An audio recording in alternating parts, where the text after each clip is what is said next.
Ya, Assalamualaikum warahmatullahi wabarakatuh. Kali ini kita akan membahas tentang larutan penyangga. Jadi, larutan penyangga itu adalah larutan yang dapat mempertahankan pH. Biasanya, nama lain dari larutan penyangga itu biasa disebut juga dengan larutan buffer. Nah, larutan penyangga ini dia dapat mempertahankan pH. Artinya, jika dia ditambahkan sedikit asam atau sedikit basa, maka pH-nya akan tetap atau tidak berubah secara signifikan. Nah, contohnya apa larutan penyangga ini di kehidupan sehari-hari? Itu ada di dalam tubuh kita. Karena kan tubuh kita itu terdiri dari organ-organ yang kompleks, kemudian reaksi yang kompleks, dimana kalau nanti misal pH-nya tinggi di dalam tubuh kita itu akan terjadi masalah. pH-nya terlalu rendah pun akan terjadi masalah. Makanya Tuhan memberikan anugerah kepada kita adanya larutan penyangga di dalam tubuh kita. Itu ada di dalam darah dan ada di dalam sel. Nanti silakan dicari tahu lebih lanjut.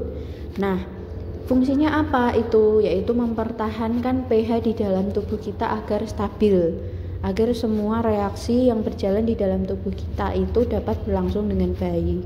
Gitu. Nah, larutan penyangga ini ada dua macam, yaitu larutan penyangga asam dan larutan penyangga basa. Larutan penyangga asam ini kenapa kok dia jenisnya asam? Karena nanti setelah reaksi berakhir yang hingga terbentuk larutan penyangga itu dia terdiri dari asam lemah. Sedangkan kalau yang penyangga basa dia terdiri dari basa lemah. Jadi sebagai kunci dari larutan penyangga ini adalah yang lemah. Artinya kalau nanti terakhir kok tersisa asam lemah, berarti dia penyangga asam. Di terakhir nanti setelah kalian mereaksikan mula-mula reaksi sisa itu kok terakhirnya ada basa lemah, berarti dia penyangga basa. Nah, ciri larutan penyangga itu ada 3 yang bisa diringkas dalam poin-poin ini. Yang pertama yaitu hasil reaksi antara asam lemah dan basa kuat. Jadi awal saat mereaksikan bukan larutan penyangganya, tapi larutan penyangga itu dibuat dari mereaksikan asam lemah dengan basa kuat atau basa lemah dengan asam kuat. Artinya yang satu lemah, yang satu kuat. Kalau misal dua-duanya kuat, dia tidak akan terjadi larutan penyangga. Atau dua-duanya lemah, itu nanti juga tidak akan terjadi larutan penyangga.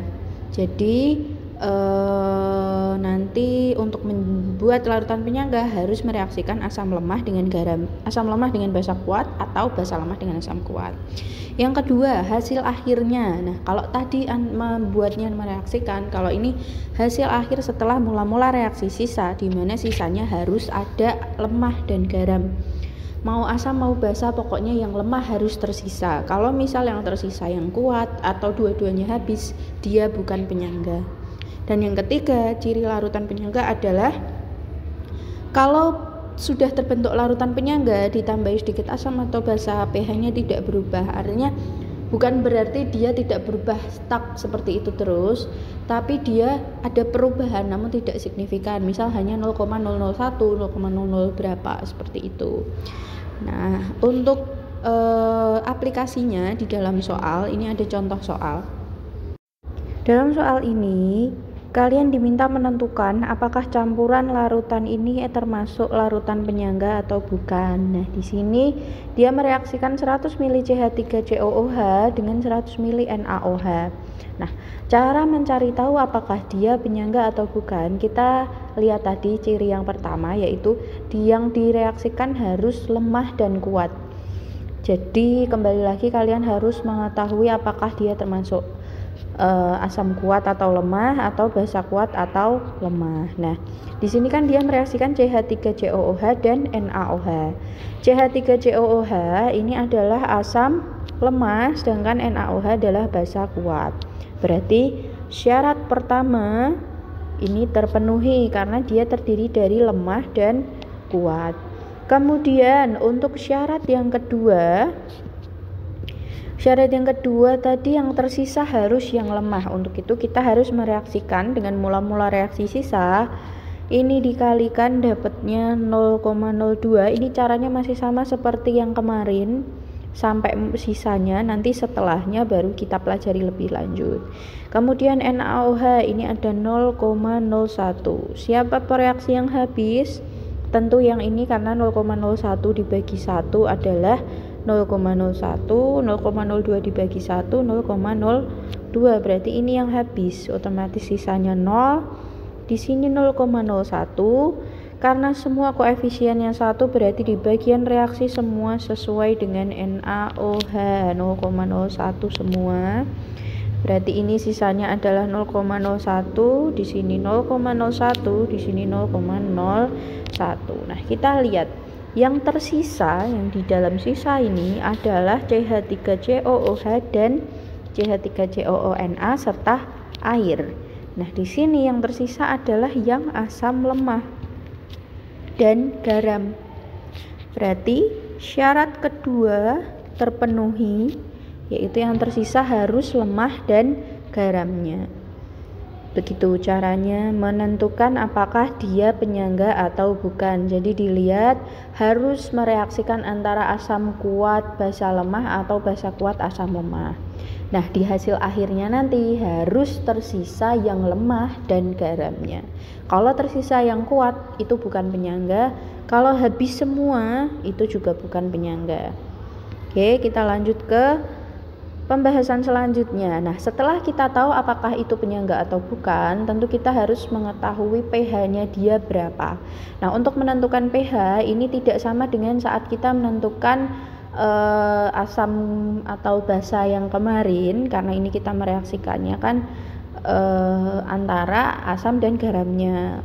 Nah, untuk rumusnya ini tergantung dari apa yang tersisa. Kalau yang tersisa tadi asam lemah, yang lemah itu asam, maka kita pakainya H+. Sedangkan kalau yang tersisa ini tolong diedit, ini di catatan kalian diedit, ini yang betul adalah OH-, karena di sini yang tersisa adalah basa lemah. Jadi kalau misal dia asam lemah yang tersisa, maka di sini kita pakainya H+. Kalau yang tersisa basa lemah, maka di sini kita pakainya OH-. Nah, untuk rumusnya H+ itu didapat dari Ka atau tetapan asam dikalikan Na, atau di sini adalah mol sisa asam lemah, sedangkan yang bawah adalah mol sisa garam. Nah, berarti untuk yang OH-, kalau dia yang sisa adalah yang lemah itu basa, maka pakainya OH-. Otomatis rumusnya adalah Kb kali Nb atau mol basa sisa tadi sama mol garam.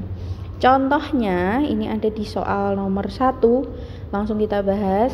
Tentukan pH dari campuran berikut. Nah, untuk kali ini karena kita sedang membahas larutan penyangga, otomatis ini langsung kita tentukan dengan rumus larutan penyangga. Cuma nanti kalau misal kita udah masuk hidrolisis dan soalnya sudah kompleks, maka kita belum tahu itu pakainya rumus apa, kita reaksikan dulu, nanti akan dibahas lebih lanjut. Untuk yang penyangga ini, langkah pertama ini kita ketahui dulu bahwa di sini ada HNO2 asam lemah dan LiOH itu basa kuat. Berarti dia memenuhi bahwa dia larutan penyangga untuk syarat pertama.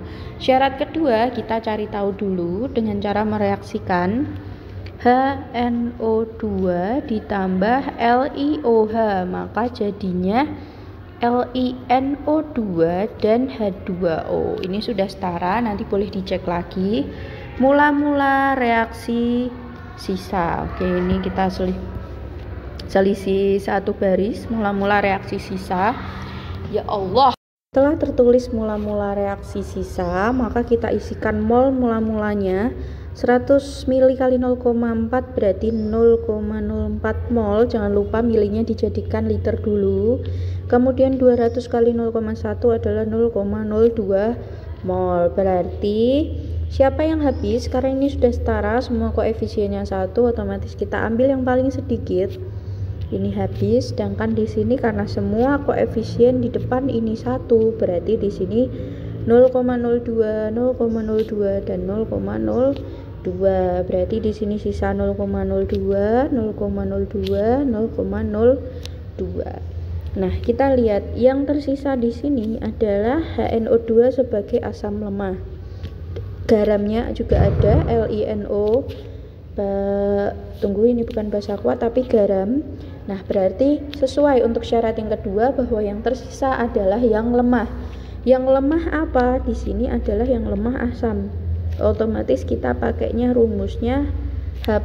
Tadi rumusnya adalah H+ sama dengan Ka kali Na per Ng.